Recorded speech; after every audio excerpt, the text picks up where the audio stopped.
अजित पवारांच्या विमान अपघाताची सीआयडी चौकशी सुरू. राज्य सरकारचे आदेश. डीजीसीएच्या फॉरेन्सिक टीम नंतर आता सीआयडीकडून चौकशी. तपासाचा वेग वाढला.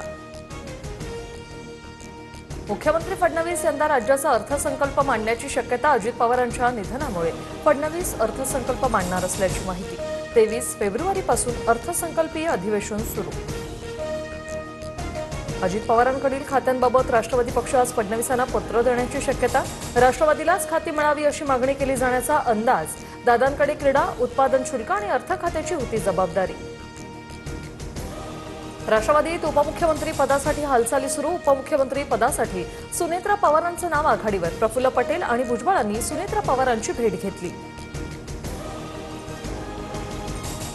उपमुख्यमंत्री पदाबाबत आता बोलणं अमानुष. सुनेत्रा पवारांच्या डोळ्यात अजूनही अश्रूंच्या धारा. संजय राऊतांची टीका.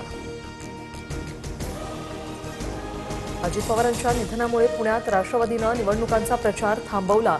मतदारांना केवळ पत्रकं वाटून प्रचार करणार. उमेदवारांच्या कोणत्याही सभा, रोड शो न घेण्याचा निर्णय. नवी मुंबई आंतरराष्ट्रीय विमानतळावरून येत्या जूनपासून परदेशात टेक ऑफ.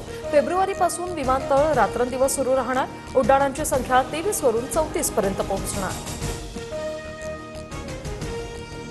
अलमट्टी धरणाची उंची वाढण्यास केंद्रीय जल आयोगाचा नकार. फक्त दुरुस्तीला परवानगी दिल्याचंही स्पष्ट. कोल्हापूर आणि सांगली जिल्ह्यांना हा मोठा दिलासा. प्रशासनावर आर्थिक शिस्तीचा बोजा वाढणार. 2025 ते 26 या आर्थिक वर्षात बजेटमधील निधी वितरणाला कात्री. बांधकामं, वाहनं खरेदी आणि इतर प्रशासकीय खर्चांवर निर्बंध.